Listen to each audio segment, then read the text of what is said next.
Spencer.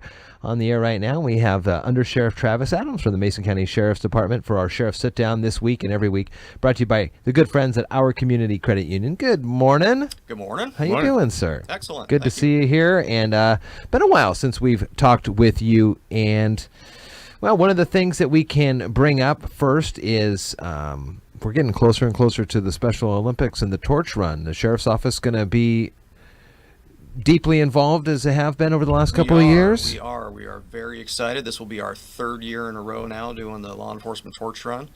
We've had a couple of our kickoff meetings to get things kind of geared up and ready to go for this year.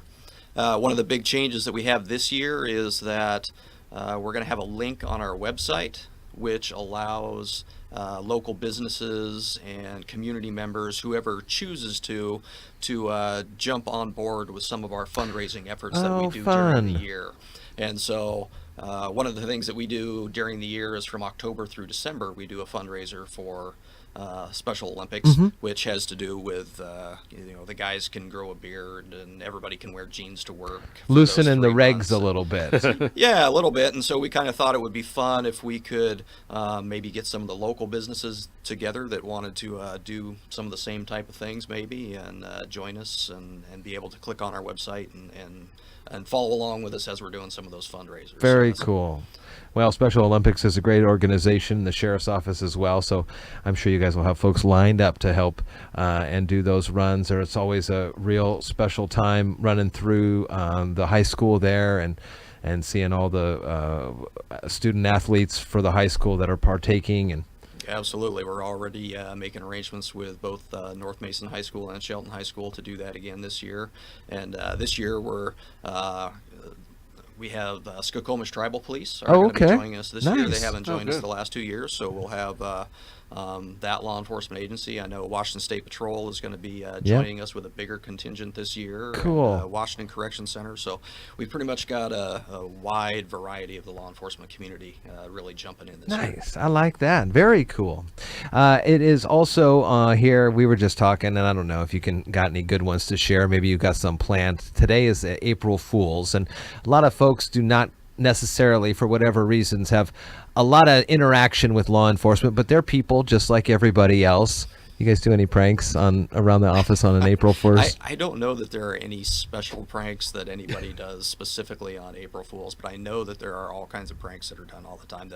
The folks at the sheriff's office are always doing something. Always doing stuff. You know, one of the I think the classics is somebody will bring in the donuts, but they'll take all the cream filling out and they'll put mustard inside. Oh, I've never heard of that one. That'll probably get people all day long in the squad room. If you really I want love to, mustard, but not in a donut. In a donut, my goodness. So I don't know of any specific shenanigans, but I'm sure that there's going to be. Somebody else. This looks like a good one. I never saw this one. Instead of caramel apples, you take onions. Peel the onions and then dunk them in the caramel with the popsicle stick, and then someone bites into it. That's no good. Yeah, I saw that with Brussels sprouts the other day. Oh, like little bonbons or something. Yes, that's right. You've been the undersheriff now for what, about a year, maybe? Yep. For those who aren't familiar, what are the detail? What's your daily schedule like as an undersheriff? I know you fill in here when Salisbury is out, so that's one of the items you do as an undersheriff. But what else? What else do you have on your docket? That's a funny question because everybody asks that when sure. my title. What is an undersheriff?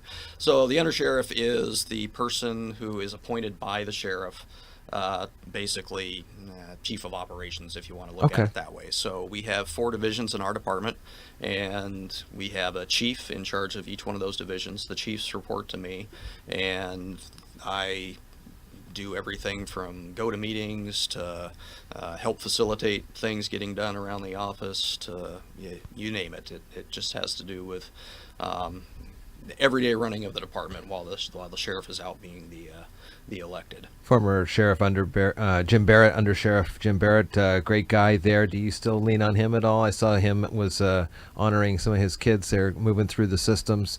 You still call him every so often? See what he's up to? I see him every once in a while. He shows up at some of our get-togethers and out at the law enforcement breakfast, and yeah, we certainly talk about certain things. He's got a ton of years of experience and definitely was one of my mentors when I was coming up through the ranks, and really appreciated his guidance and leadership. And I can tell you that like with any position, you don't know what it's gonna be like when Sure. you really get there. You have inclinations. I can tell you that one of the things that I have been just amazed and impressed by in my time so far as the undersheriff is the breadth of operations and the things that get done at the sheriff's office. Everybody thinks about the deputies being out there. Yeah. They're the ones they see on the road, but over half of the sheriff's office are not deputies.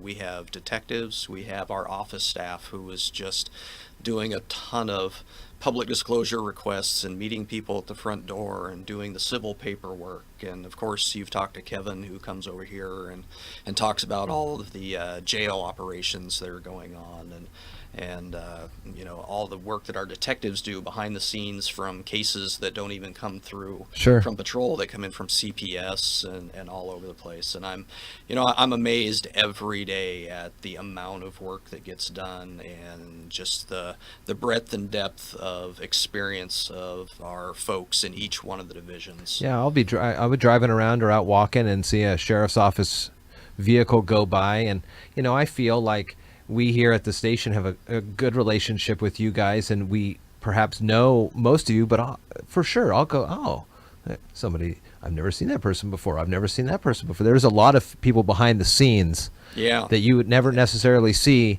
unless you have to go into the office or something like that. Yes, absolutely. And I think that those folks are kind of our unsung heroes For at sure. the sheriff's office, Yeah, for sure. because for every contact or every report that a deputy does, there's people on the backside who are processing the paperwork and moving stuff through to the prosecutor's office, and there's people in the office who are handling things. Our evidence technician, who no one sees, is taking in all of the evidence and processing it and make sure it's ready for court. I mean, there's a million things going on all of the time that we see our deputies, and we see them out, and they're kind of the face of the office, but there's just so much great work and amazing people doing great things in our office. Under Sheriff Adams, Travis Adams here on iFiber One News Radio during the Sheriff Sit Down, brought to you by our Community Credit Union. Good to see you. Thank you, sir. Have a good day. Absolutely. Try not Thank to you. get for coming pranked in. too bad there.